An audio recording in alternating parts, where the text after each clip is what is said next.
соңы. Бұл қылығымыздың біреуін де енем білген жоқ. Бар шындық мен екінші рет аяғым ауыр болғанда ашылды. Декреттер шығып, кредит төлей алмай қатты қиналдым.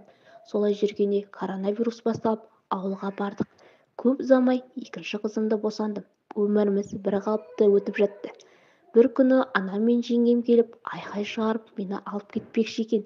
Себебі мен анам мен жеңгемді жек көріп сөйлеспей жүрдім. Санасыздығы болар. Ағам маған, шық үйден, әйтпесе сені байлап алып кетемін дейді. Бұндай бассыздықты қайдан көрдіңіздер?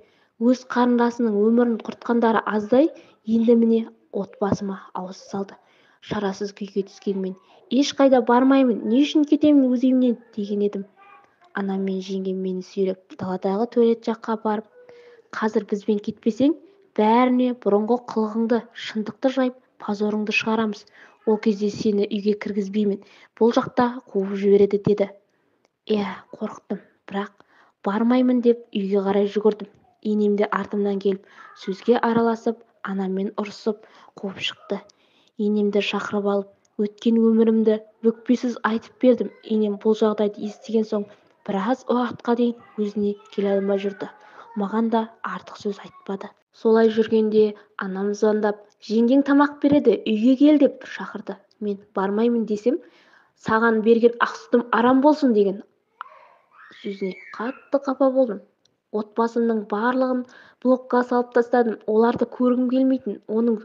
Соның өзінде анам енеме звондап, қызымды оқытып алғансың, сен оңбаған қатынсың деп аузына келген айтқанда, мен ұяттан өртене жаздадым. Енем ештеңе айтпағанын білген анам күйеуіме звондап, сен білесің бе, ол кішкентайынан бастап еркекпен жатқан, өз ағасымен жатқан деп мені әбден қаралады. Мынадай ауыр сөзден соң бейбіт мені жек көріп кетті. Маған ештеңе үндеместен Астанаға жұмысқа кетіп қалды. Сол күннен соң мен үлкен күйзелістемін. Маған ешкім қарамайды. Арасында енем де жаман көзқараспен қарайтындай.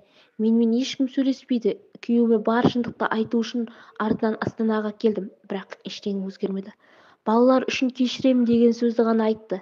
Кейде өмірден түңіліп, кішкентайымды өлтіріп, өзімді өлгім келеді. Ал үлкенім енеме бауыр басқан. Мені іздей қоймас деп ойлаймын, бірақ бұл ойымның үлкен күнә екенін білемін. Бұл менің өмірім. Қалай өзгертсем болар екен? Кеңестеріңіз ауадай қажет.